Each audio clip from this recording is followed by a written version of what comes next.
This year in anime was full of many great shows and a lot of great sequels. But today we are not just going to look at the 5 best shows of 2022, but we're also going to look at the 5 worst shows. Now before I get into my picks on each side, all of these were good, but they're not on the list because they're a sequel. So with that said, let's start out with the 5th worst. My Stepsister Is My Ex. This show can be summarized in a few ways. One is it's similar to Domestic Girlfriend. Another is Ori Emo, but that might be taken a little too far. Enter in scene. We have the basic boring MC, but this time his dad is getting remarried. But it turns out his girlfriend for I think a year or so, it's been a while since I watched it, is his dad's new wife's daughter, which means she is now his stepsister, but they're also exes. You can't erase that even when your parents get married. So with that said, the entire show follows them figuring out their relationship and trying to take each other down for no goddamn reason. I'm not sure why they're so interested in putting each other down anymore. They just need a hobby. They need a new hobby. I'm a big fan of Domestic Girlfriend. That was like watching a soap opera unfold. This one's just kind of like, it doesn't know if it wants to go all dramatic and it doesn't know if it just wants to be lighthearted. But when your stepsister is your ex, you gotta pick a side, and I would prefer the dramatic one. It makes for better content. Now number 5 and the best is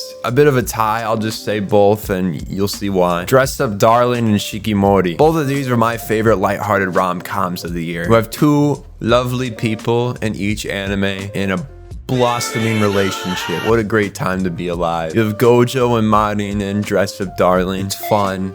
It's fresh. I'm a big fan of Granddad. Granddad doesn't judge his grandson when he walks in on him playing some sleazy visual novel, which I don't even know what was happening there. Good for him. And even more lighthearted than that is Shikimori and Izumi. I have already watched this show 2 times. It's just very cute and adorable. I'm a sucker for rom-com, guys. If you look at my annual list page, you'll see that's a fact. The reason I said this was a tie is because for me, Shikimori wins out. I love that one a lot more, but Dress Up Darling was preferred by the popularity polls. Kind of gotta listen to him a little bit when making this list. So there you go. Now the 4th worst anime of the year is something I never thought would be a anime, especially one that involves reincarnation, but Aru Asa Dummy Head. The whole name is Aru Asa Dummy Head Mike ni Natete Oreku no Jinsei.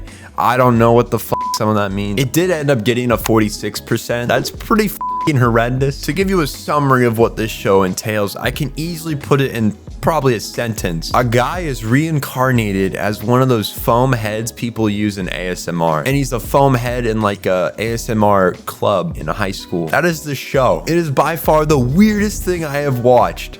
Actually, never mind, it's one of the weirdest. Either way, this show takes the most random plot point that you could ever make up. Let's have the guy get reincarnated into a dummy head in an ASMR club. I don't know how someone came up with that plot point and was like, we should make an anime out of that. But either way, it happened. Here it is in all its glory. The 4th best anime of 2020 is Cyberpunk Edgerunners. Now, I will be honest here, I have not watched it yet. I keep putting it off like a bad boy. Part of the reason is because I don't like watching popular trends all the time. I am sorry, I admit my fault. Despite my distaste towards the hype train, Edgerunners is very good. I have seen parts of it. I have heard from many people that they love it. It's their favorite anime of the year. It's enough to say that this anime revitalized the game that's absolute shit because they didn't finish it. Maybe it's finished now. You guys can tell me. I'd rather not try for myself. Either way, they made a great story out of this IP, and props to them. I will watch it soon. I know it's only like 11 episodes. I have no excuse for not watching that. Now, the 3rd worst show this year I have a bit of bad blood with. Date A Live 4. Yes, this is the one sequel I had to put on this list just because it downright ruined my favorite series. Or let's back it up. Let me explain. When I was just starting out anime, tail end of middle school, start of high school era, this is one of the shows I turned to. I watched the entirety of season 1 and 2 of Date A Live 3 or 4 times now, and I don't regret it. Not one bit. I know it's not a great look on me. I like a stupid ass show with an unlovable MC and a bunch of spirit women that fight each other. It's not easy to explain. And then season 4 was coming out. What happened, guys? I have never been more disappointed in my life than watching the 4th season. I dropped it. The show I love, I dropped because it was so sad. It made me weep like a little child. I was clutching for my mother. I needed some comfort in a trying time. The first few episodes were alright. They did good, but it's like they ran out of budget like 3 episodes and they're like, oh, time to throw in the towel. They start throwing CGI around like it's candy. This entire space arc is just infested with CGI. The spaceship, I'll give you a pass. That's hard to animate. Okay. But the characters, it just was too much for my heart to take. I had to drop it. So they're making a 5th one apparently. I don't know how. The 3rd best show of 2022 is none other than Call of the Night. Now, if you haven't watched this show yet, I highly recommend it to you. Especially if you're a fan of Monogatari. If you didn't know, that is my favorite show and they have some things in common. In it, the main character is a bit of an insomniac. He goes out every night and one day he stumbles upon a girl who ends up being a vampire and she sucks his blood and she's like, you taste good, man. And he's like, yeah, thank you. And he goes, can we be friends? And she's like, for sure, man. And then the whole time he's trying to fall in love with her so that he can become a vampire because he thinks it's pretty cool. And some ways it is, some ways it's not. That's kind of what he realizes throughout the entire show. It's a great show. He meets some new people. He rekindles some old bonds. It's a great all-around watch and I entirely recommend it to you. Now we're on to the 2nd worst show of 2022. Most of you won't recognize this one as I did a deep cut for this. Very deep cut. The name is Ninjala. Now, the series is incredibly long. It's been running since January. I think it's about 50 episodes. The concept is if you chew or blow on this bubble gum, it makes you like a ninja. So there's the scientist in the first episode that used the bubble gum, you know, kind of show you what it looks like. And then some kids get a hold of the bubble gum and they become shinobis. They're ninjas of the night. They're cleaning up the streets and they look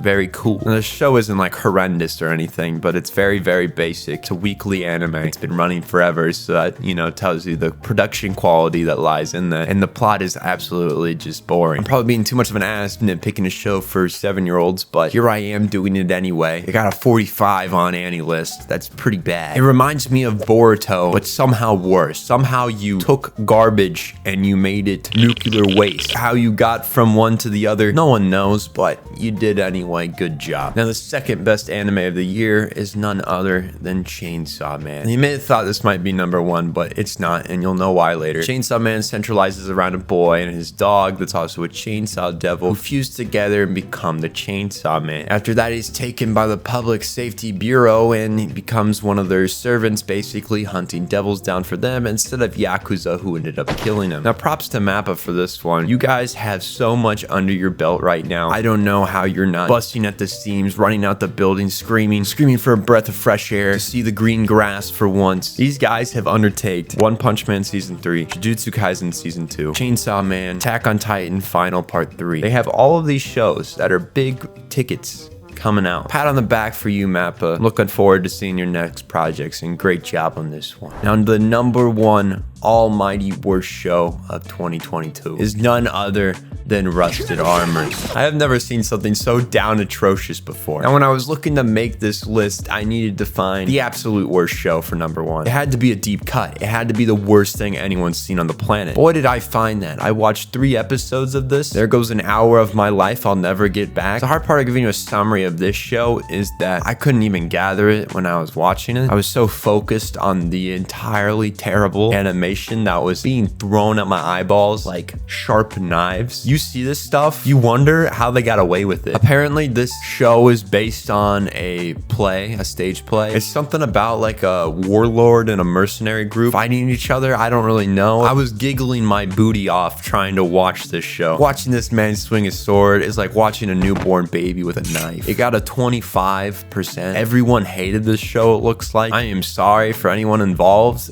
I know you probably tried your best. I am assuming the budget was extremely low on this one. They probably gave him like $200 and they're like, hey, make something out of this. And just like, we'll see what we can do. Last but not least, the best show in 2022 is none other than Spy X Family. This show is something I never knew I needed until I had it. The whole first season's out now. It just finished releasing. There are 25 episodes to be seen. The publisher is none other than Wit Studio, Attack on Titan's old animators. The characters take the main stage with Lloyd, Anya, and Yor being being the central focus of everything. And there's nothing better than the bonds and relationships that are formed in the show between them. It is so much fun to watch. I've watched it twice already, the entire show. And there's nothing I can nitpick in it. From start to finish, it knows what it's doing and knows what it wants to do. Hey, we even get a dog named Bondman in the second part. Yes, he's related to James Bond. Look at that face. You can't tell me otherwise. He's a lady killer. So yeah, once the Crunchyroll Anime of the Year stuff rolls around, I'm assuming Spy X Family might win, but Chainsaw Man might also win. We'll see which one takes the cake. Either way, it's been a great year for anime, both good and bad. Feel free, on the bottom of this video, I will link all of the shows that I've talked about and a page to them. So if you need to get the name or if you want to look into it more, feel free to. If you love bad anime, those bad anime will definitely get your itch scratched. Well, I hope you had a great day. I will talk to you in the next video. Johnny.